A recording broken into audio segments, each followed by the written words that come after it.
Switching this hydraulic power pack over on the Ezyloader has taken a little bit more time than I originally anticipated. It's hard to keep on projects through the winter. I mean, this is the time to do it when there's zero demand on this truck and zero demand on the bee operation right now. It's just I'm getting pulled away from the farm with different things, bookwork, a tremendous amount of business to do with the farm, and things like apparently this weekend Sandy and I were dating for 25 years, and I just happened to forget that. I mean, so we had to celebrate that, which is a lot of fun, but it just draws time, right? It's all about time. And just trying to keep on a project like this with all these other priorities getting in the way, it's hard to get things done. But I'm chipping away at it. I've put this new power pack in here. It's a high spec. We made that to suit. So the specs on this motor, I hope, are right. This is 3/4 gallon per minute, up from 1/4 gallon a minute, and 2,500 psi, up from 1,500 psi. So I'm just kind of hoping that all this works out. I've just got it plumbed in. I'm thinking about installing a hydraulic filter into the whole system, but it's going to involve a little more plumbing, so I'm going to do this. I haven't figured it out yet. But I want to get this together and up and running to see if it actually works. So I've just plumbed it as it is. Here, I'll show you. So this is the power pack from High Spec. I had to build a new mounting, so that's welded in there, so it's secured and it fits in here. I have like 1/2 an inch to spare on that side and just fits into here. So it's provided me a fairly big reservoir.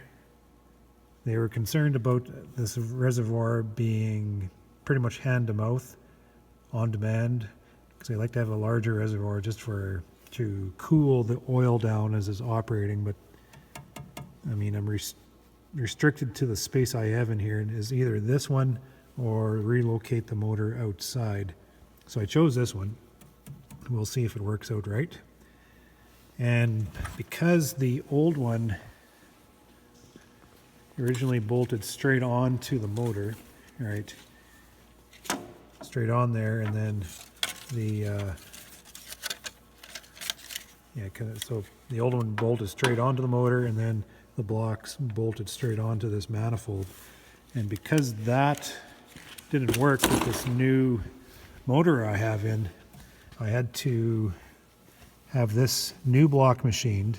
So there's a new manifold here which allows me to thread hydraulic hoses straight on, which then can wrap around and screw into the motor there. So you see what I've done. I've attached it through the use of hydraulic hose. So it allowed me to not worry so much about this manifold connecting directly to the block. It gave me a little bit of, so these aren't tight yet, but so that's all that is. And this will allow me to plumb into any type of motor. If this one fails for whatever reason, I can go grab one off the shelf, slap it in here, and plug it in. So that's good. So I have to, because of that, I also had to build this brace, as you can see here, connected to the frame.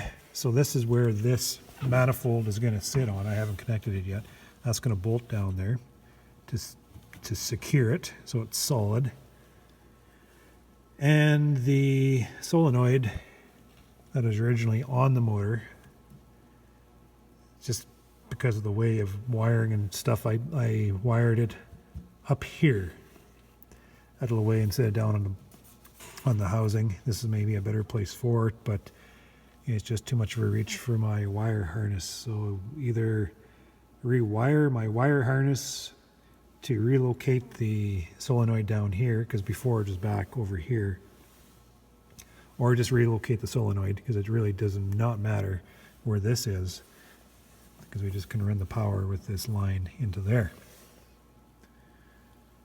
So that is what I've been busy doing on there.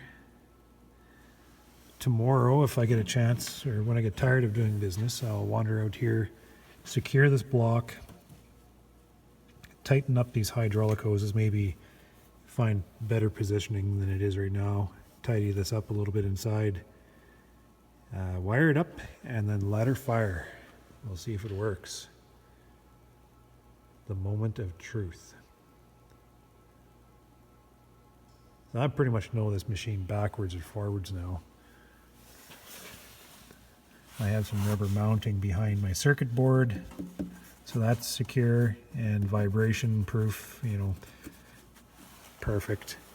Oh, and I have to do that grounding pole. I gotta solder all that up properly and relocate that grounding pole maybe onto the other side, just so I can access it and get it grounded properly. And then she's ready to try out. I sure hope it works.